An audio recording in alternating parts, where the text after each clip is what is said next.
So I document it this time.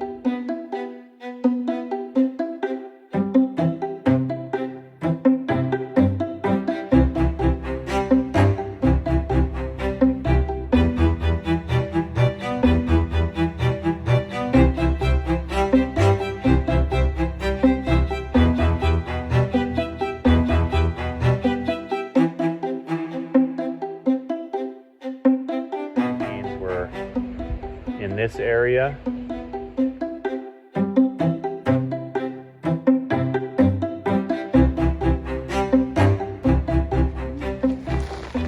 Well, actually, that's sunburn, but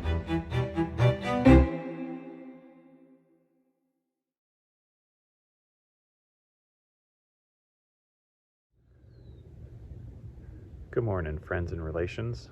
Just finished milking down here, and I thought it'd be good to do a little garden tour of what we've got in our annual planting gardens. So our normal vegetable gardens, because I feel like they're really behind, and I need to document where they're at the end of July, because our other, like last year, I don't know where we were at in July, but all of our canning stuff says August and September and that kind of thing. And so probably it's not behind, but it feels like it is. So if I document it this time, then next year I can look back and say, oh yeah, maybe it is normal. Paca and Nali are ready for breakfast. We are. So they have a nice breakfast out here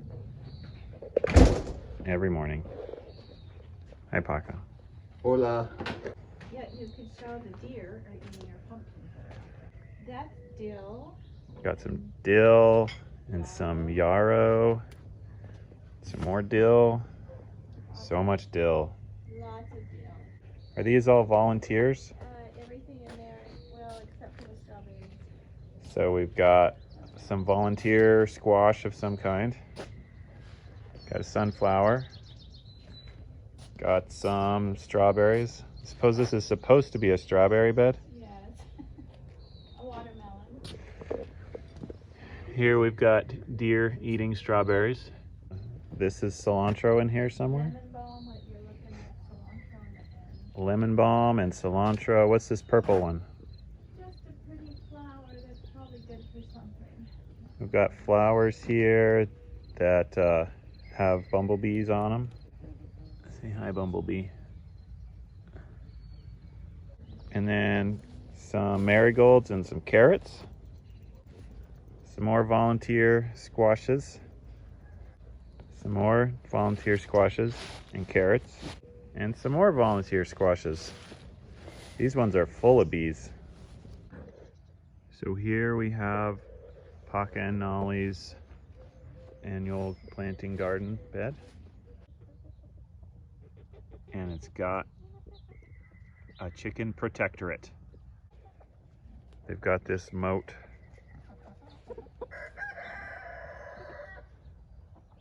almost all the way around the garden.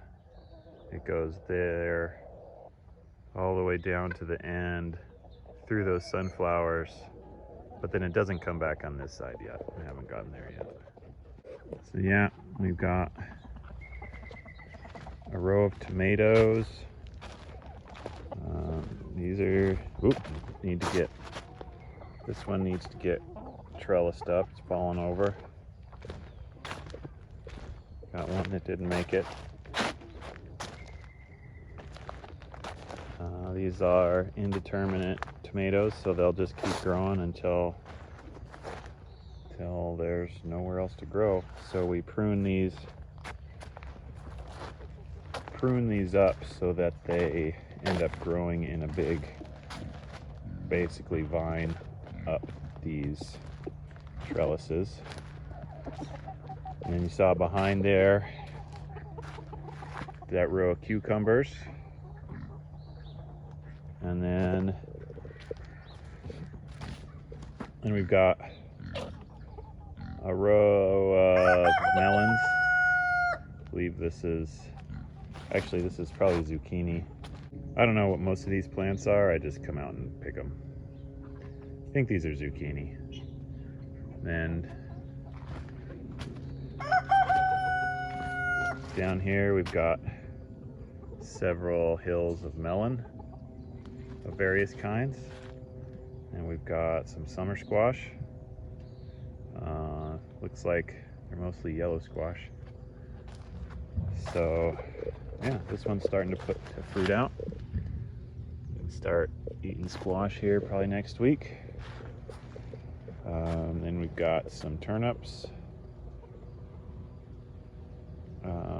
various kinds, a bunch of cabbage. This cabbage is heading out, so gonna be starting to make sauerkraut soon. Lots of cabbage. Oh, there's a lot. Looks like that back there is probably broccoli. More cabbage. Marigolds will help deter pests, but only if they're really scenty, you know, so they need to have a lot of flowers on them. So if they just start flowering now, it's way too late. We need to get those started earlier. Some more purple cabbage. This is a cool experiment. So these are called mango wurzel beets. They're supposed to be like decently edible if you eat them early. And then, but the big thing is they're supposed to be really good for fodder for your animals. So we are really growing them for winter fodder. Supposedly they can get up to like 10 pounds for just one mango wurzel beet. And also Paca and Nali have been harvesting the greens and eating the greens. They really like those. Here we've got a row of what looks to be a weed, but on closer inspection,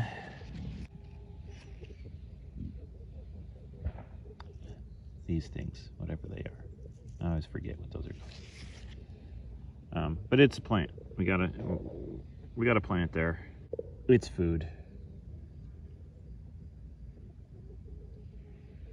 Man, what are those called? Some southern plant. People in the South love those things. And then what we have is so many squash of all kinds. Squash for miles. Squash, squash, squash, squash, squash, squash, squash. There's probably 2,000 square feet, 2,500 square feet of squash. It's a lot of squash. Ooh, found some melon or pumpkin, one of the two. Got some melons coming up. Got another big row of mango wurzels. And then another experiment over here, all on this fence line right here, is Tromboncino. I think it's a squash. And it's supposed to also be incredibly prolific.